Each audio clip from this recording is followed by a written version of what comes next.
Untuk netizen Indonesia, sudahlah, stop. Jangan membullying Kade Arel, Muhammad Ragil, Frankie Misa, Ferrari atau siapapun pemain yang ada di situ. Ini hanya AFF U23, bukan Piala Dunia.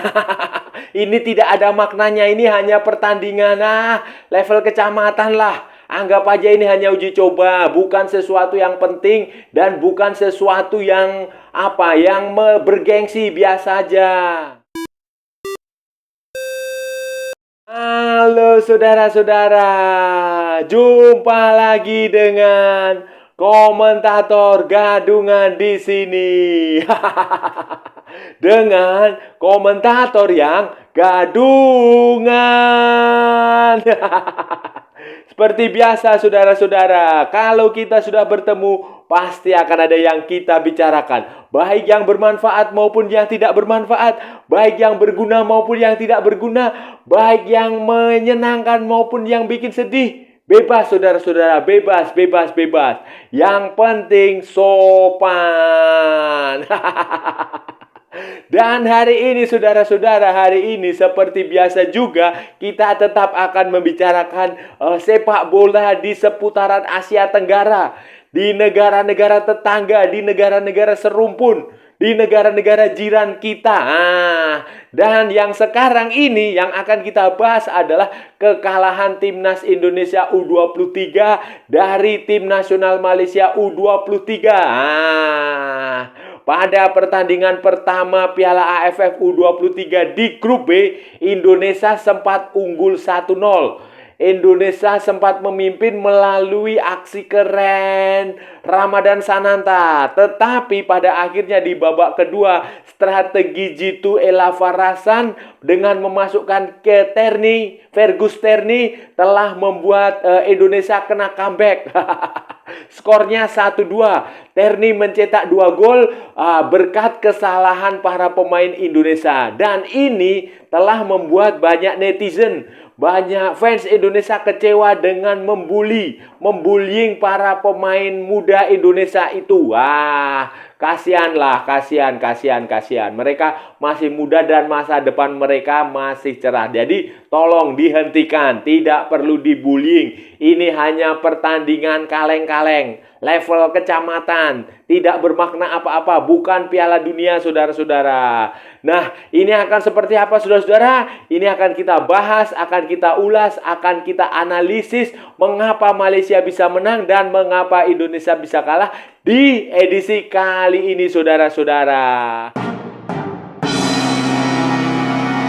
Saudara, begini saudara-saudara, menghadapi pertandingan di Rayong Provincial Stadium di Thailand, Sintayong menampilkan formasi yang sudah saya bahas di beberapa hari yang lalu. Kalau tidak 4-4-2, 3-5-2 atau 3-4-3. Dan ternyata Sintayong memilih menggunakan skema 3-5-2. Di belakang itu ada kejutan. Robbie Darwish yang biasanya sebagai gelandang bertahan itu ditempatkan sebagai bek tengah bersama dengan Ferrari dan Kadek Arel.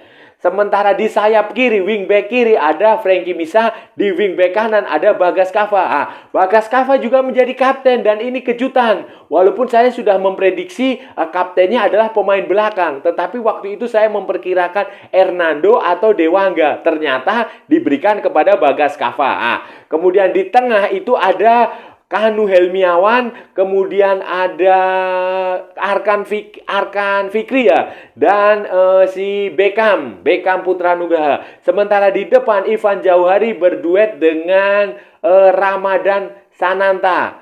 Hasilnya saudara-saudara, Ramadan Sananta mampu mencetak gol di di pertengahan babak pertama melalui sebuah manuver yang cukup keren. Dia melewati berduel dengan 3 pemain Malaysia sebelum mencontek bola. Ini adalah gol yang cukup bagus saudara-saudara di babak pertama ya. Sama seperti Indonesia saudara-saudara, Malaysia itu juga bermain dengan formasi 3 back. 3-5-2. 3-5-2 saudara-saudara, kurang lebihnya sama. Di depan itu ada Aiman Afif dan Harif Akif.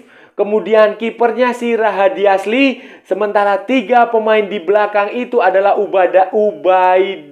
Ubadailah. Ubaidullah. Kemudian si Rakes dan Nick Umar. Sementara ya yang seperti yang saya prediksikan, sayapnya si siapa itu Akmal dan Ruven Tiran. Nah, itu bermain ya pada babak pertama agak nervous memang, tetapi di babak kedua lumayan bagus. Kemudian puncak penampilan Malaysia itu terjadi ketika Ella Farasan dengan cerdik memasukkan Fergus Terne di awal babak kedua. Nah, disinilah terjadi angin itu bertiup ke arah yang berbeda.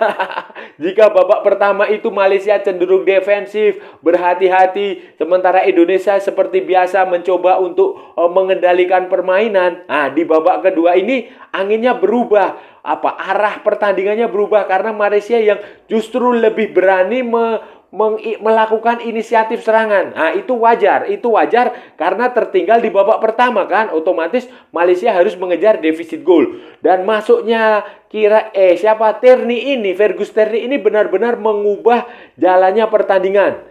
Ditambah lagi dengan kesalahan yang dilakukan oleh pemain-pemain belakang Indonesia seperti Kadek Arel yang dia menarik bajunya Terni sehingga jatuh dan berakibat penalti. Kemudian Ferrari juga melakukan kesalahan dengan gagal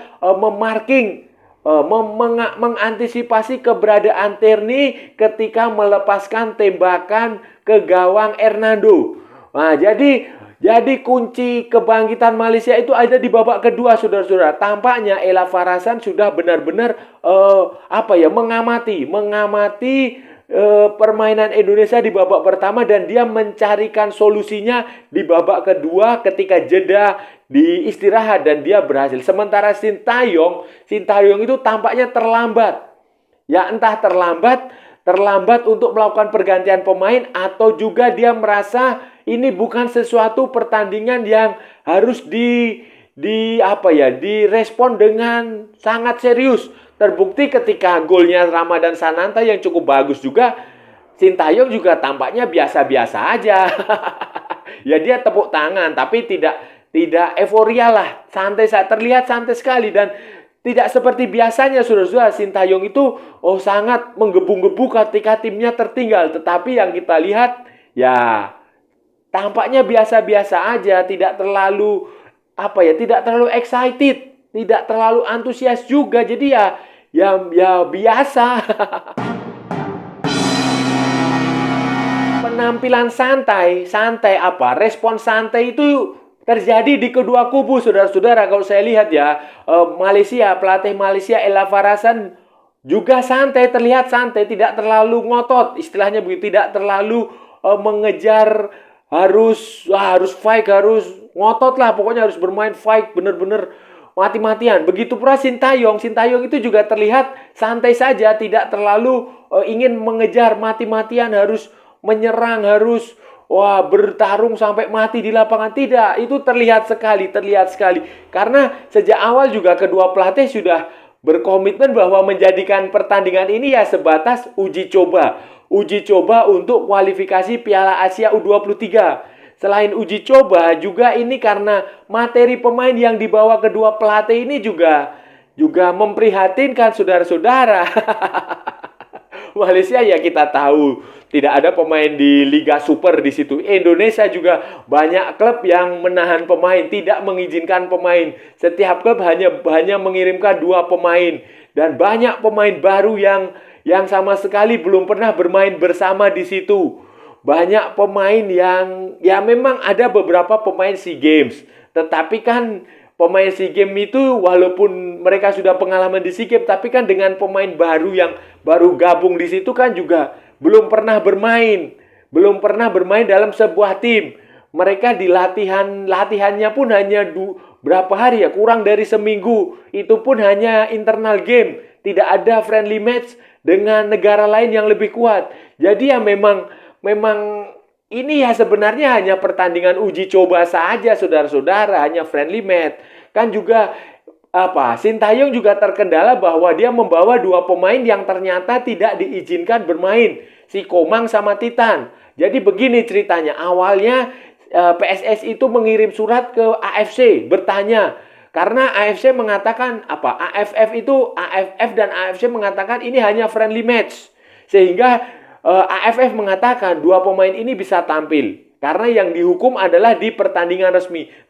Karena itu, saudara-saudara, PSSI mengirimkan surat kepada AFC untuk meminta klarifikasi. Apakah Komang sama Titan diizinkan main? Nah, setelah ditunggu, suratnya itu dikirim sebelum berangkat ke Thailand. Dan ditunggu sampai mau berangkat ke Thailand itu, ternyata suratnya belum datang. Surat balasan, surat jawaban. Nah, baru setelah sehari sebelum pertandingan atau malah beberapa jam sebelum pertandingan ya, itu suratnya datang. Surat balasan AFC diterima PSSI, diterima AFF yang menyatakan bahwa Komang dan Titan tetap tidak bisa bermain. Nah, jadilah Sintayong hanya bermaterikan 21 pemain. Nah, 21 pemain yang mayoritas tidak punya pengalaman di Timnas U23. Mereka adalah pemain Timnas U20 proyeksi Piala Dunia U20. Dan mereka juga belum pernah bermain bersama dalam sebuah tim. Beda halnya dengan Malaysia. Walaupun pemain inti tidak tampil, tetapi ada beberapa pemain mereka yang sudah bermain bersama baik di klub maupun di tim nasional U23, saudara-saudara. Menurut saya cukup aneh dan cukup ya ini harus dihentikan itu ya, adalah respon dari netizen Indonesia, supporter Indonesia, fans Indonesia. Ya tidak semua, memang tidak semua, tapi beberapa ya, dan menurut saya itu adalah bocil. Bocil-bocil yang baru ngerti bola, baru hari ini nonton pertandingan sepak bola. Itu ulah mereka. Kenapa? Mereka ini justru membullying Kadek Arel lah, Ferrari lah, Frankie Misal lah, Muhammad Ragil lah, Hernando lah, semuanya disalahin sama dia. Sintayong lah dibanding-bandingkan dengan pelatih lokal Pret. Masa piala sama Malaysia kalah, masa sama ini mainnya jelek, mainnya tarkam lah, mainnya inilah itulah. Aduh, kita boleh kalah dengan negara lain asal tidak dengan Malaysia lah. Aduh, jadi mentalitas, paradigma anggapan seperti itu tuh harus dihilangkan, saudara-saudara. Saya kan sudah berkali-kali mengatakan di video saya di edisi-edisi sebelumnya, ini nih hanya pertandingan level kecamatan, turnamen kaleng-kaleng, piala ciki, tidak ada maknanya apa-apa, tidak ada pengaruhnya buat sepak bola Indonesia, tidak ada pengaruhnya buat sepak bola Malaysia, buat sepak bola Thailand, buat sepak bola Vietnam. Ini hanya ya gengsi-gengsian aja lah. Gengsi-gengsian yang tidak penting-penting amat gitu loh. Karena salurannya mau kemana? Anda juara Piala AFF, Anda tidak akan pergi ke Piala Dunia 2026 nanti di Amerika Utara. Atau lolos ke Piala Asia. Atau tampil di Olimpiade. Tidak ada. Jadi ini hanya murni pertandingan ya main-main sajalah, iseng-iseng berhadiah. Kalau menang alhamdulillah, kalau dapat piala alhamdulillah, kalau kalah ya biasa aja, nggak usah terlalu direspon seolah-olah dunia mau kiamat. Kalau kita dikalahkan Malaysia, kalau tim pemain-pemain kita tampil jelek, seolah-olah ini besok ini langit runtuh. Tidak seperti itu, saudara-saudara. Santai aja, santai. Saudara-saudara, menurut saya pribadi, ini pendapat saya, Anda boleh setuju, boleh tidak, bebas. Karena ini negara demokrasi. Kalau Anda tidak setuju, Anda mau membantah argumen saya, buat vlog sendiri, buat video sendiri, disiarkan di YouTube. Nah, jangan merecoki, jangan membuat sampah di kolom komentar ya. Menurut saya, apa yang dilakukan Sintayong itu sudah benar. Saya merasa dia sudah benar. Dia sudah berpikir jauh ke depan. Dia berpikir secara holistik. Bukan seperti netizen-netizen bocil yang taunya hanya menang, hanya harus menang, harus menang, harus menang. Lawan Malaysia tak boleh kalah. Itu. Jadi Sintayong ini pikirannya progresif. Dia melakukan hal yang benar, saudara-saudara. Dia sadar bahwa ini bukan turnamen yang penting sehingga dia tidak terlalu memaksakan, dia tidak mempermasalahkan klub yang tidak mau melepas pemain. Dia mengalah, oke lah kita ambil pemain satu klub dua pemain. Klub yang tidak mau menyerahkan pemain tidak masalah. Itu sudah benar. Jadi dia membawa pemain-pemain ya pemain pelapis. Dia ingin mencoba pemain-pemain muda ini yang tidak pernah mendapatkan kesempatan bermain di Liga Indonesia, yang tidak pernah mendapatkan kesempatan bermain di tim nasional senior, di tim utama untuk bermain. Dan ini sudah benar. Dia memainkan Kadek Arel di situ, itu sudah benar. Frankie Misa di situ sudah benar. Kanu itu sudah benar. Kemudian Muhammad Ragil dimainkan, sudah benar. Esal, Sarul dimainkan, itu sudah benar. Kemudian siapa lagi tadi? Ya itu semualah, itu semua itu dia sudah benar. Karena itu memberi kesempatan pemain untuk berkembang. Dan Anda lihat, Sintayong tidak terlalu mencak-mencak di pinggir lapangan. Dia tidak terlalu, ya beberapa kali memang dia hanya mengarahkan. Dia hanya memberitahu pemain, kamu harus begini, kamu harus begitu. Taktiknya begini, taktiknya itu wajar. Tetapi secara umum berbeda ketika dia menangani timnas senior atau dalam pertandingan resmi yang kompetitif. Terlihat sekali kan dia santai, dia ya ekspresinya datar-datar saja, tidak terlalu marah juga tidak. Itu memang karena dia punya maksud, dia punya tujuan bahwa target utama tim ini nanti ada di kualifikasi Piala Asia U23 bulan depan, saudara-saudara. Karena itu akan menjadi ajang untuk lolos ke Olimpiade. Itu.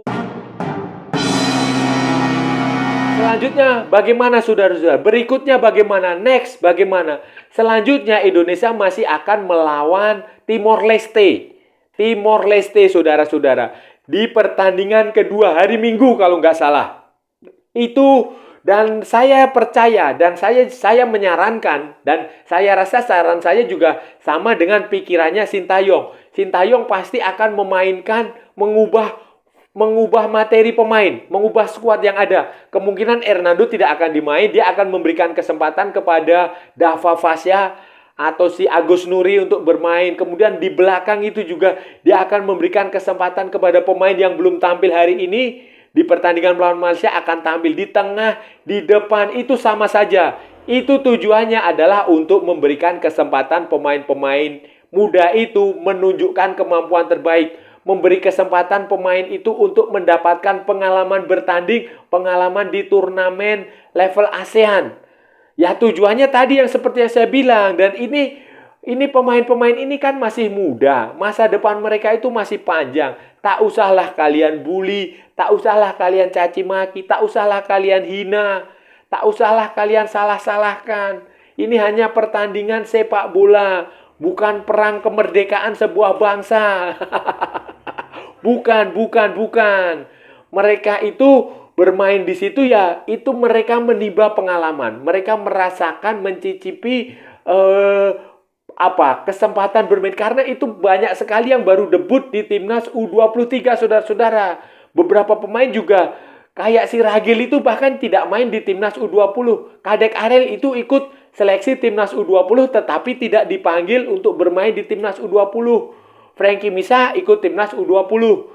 Kanu Helmiawan itu juga ikut seleksi timnas U20 tetapi tidak dipanggil. Jadi itu semua mereka itu baru mayoritas, kebanyakan itu baru menjalani debut.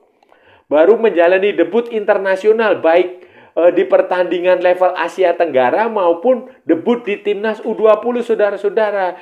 Jadi ya kasih kesempatan mereka, kita support mereka lah, kita support karena sekali lagi dan saya tidak akan pernah bosan mengingatkan bahwa ini AFF U23 ini hanya piala ciki, piala kaleng, tidak ada maknanya apa-apa, saudara-saudara.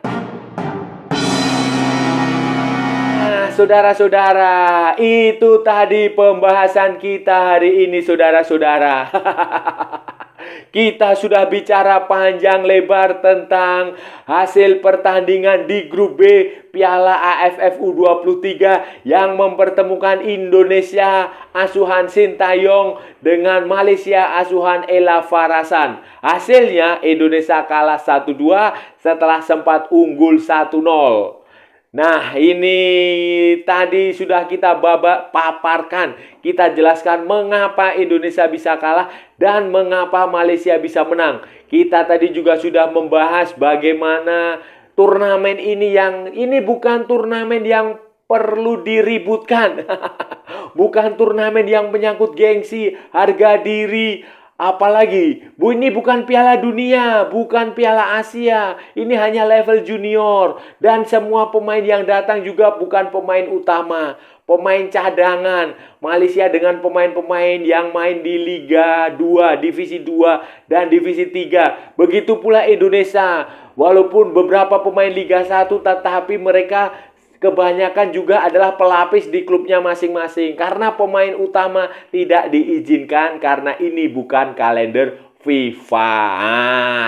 Dan saya rasa udah cukup ya saudara-saudara. Kalau ada salah-salah ya mohon maaf. Namanya juga gadungan. Wajar kalau gadungan itu salah. Tetapi kalau benar berarti sebuah kebenaran. Kalau saudara-saudara merasa channel ini bermanfaat, berguna, menghibur, menginspirasi, menyenangkan, silahkan like, share, and subscribe. Tetapi kalau tidak saudara-saudara, abaikan saja. Jangan ditonton, di skip. Tetapi jangan juga di report. Kasihan saya saudara-saudara. Ikuti pula akun media sosial Komentator Gadungan, ada di Instagram, ada di Facebook, ada di TikTok. Oke saudara-saudara, sampai bertemu lagi di edisi-edisi berikutnya dengan tema-tema yang jauh tidak berguna, dengan tema-tema yang jauh tidak bermanfaat.